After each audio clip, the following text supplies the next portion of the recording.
இது பியூரா லஞ்சங்க. இது லஞ்சம், ஓட்டுக்கு லஞ்சம் அபிஷியலா கொடுக்குறாங்க. இன்னும் கொஞ்ச நாள்ல பண்ண முடியாது, ஏன்னா எலெக்ஷன் அறிவிச்சுட்டா எந்த காசும் ரிலீஸ் பண்ண முடியாது. இவர் சொல்றாரு, ஆனா எப்பல இருந்து கொடுக்குறாரு இந்த 2000 ரூபாவே? எவ்வளவு கடைசியில கொடுத்து இப்ப மறுபடியும் 5000 கொடுக்குறாரு. இதெல்லாம் சீட்டிங். இது மக்களுக்கு எல்லாருக்கும் தெரியுது. இவர் 5000 ரூபாய் இல்ல 50,000 ரூபாய் கொடுத்தா கூட இந்த தடவை ஆட்சிக்கு வர்றதுக்கு வாய்ப்பே இல்லைங்க. ஏன்னா எல்லாம் யூத் வந்துட்டாங்க.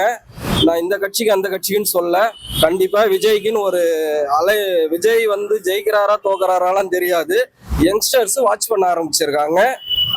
என்ன நடக்குது எலெக்ஷன்ல, எப்படி ஃபண்டு ரொட்டேஷன் ஆகுது, கான்ட்ராக்ட்ல எவ்வளவு இவங்க ஊழல் பண்றாங்க, நம்ம பணம் எப்படி கொள்ளையடிக்கப்படுது, ஏன் கடன் வாங்குறாங்க, என்ன கவர்மெண்ட் மினிஸ்டர் என்ன பண்றாரு, மினிஸ்டருக்கு என்ன குவாலிஃபிகேஷன் இருக்கு.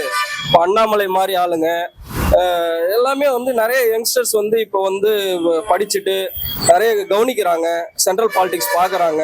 பிஜேபி கவர்மெண்ட் இருக்கிற எல்லா ஸ்டேட்டுமே நல்ல குரோத்ல இருக்குங்க. நல்ல குரோத் இருக்கு. அங்கேயும் தான் கொடுக்குறாங்க. 2000 ரூபாய் 1000 ரூபாய் கொடுக்குறாங்க. அதுக்கு ஒரு ஒரு ஒரு லாஜிக் இருக்கு. இது இன்னும் இவர் 2000னா ஒரு 5000, ஒரு 5000னா ஒரு 10,000, இதுல என்ன லாஜிக் இருக்கு? இவங்க இஷ்டத்துக்கு கொடுக்குறாங்க.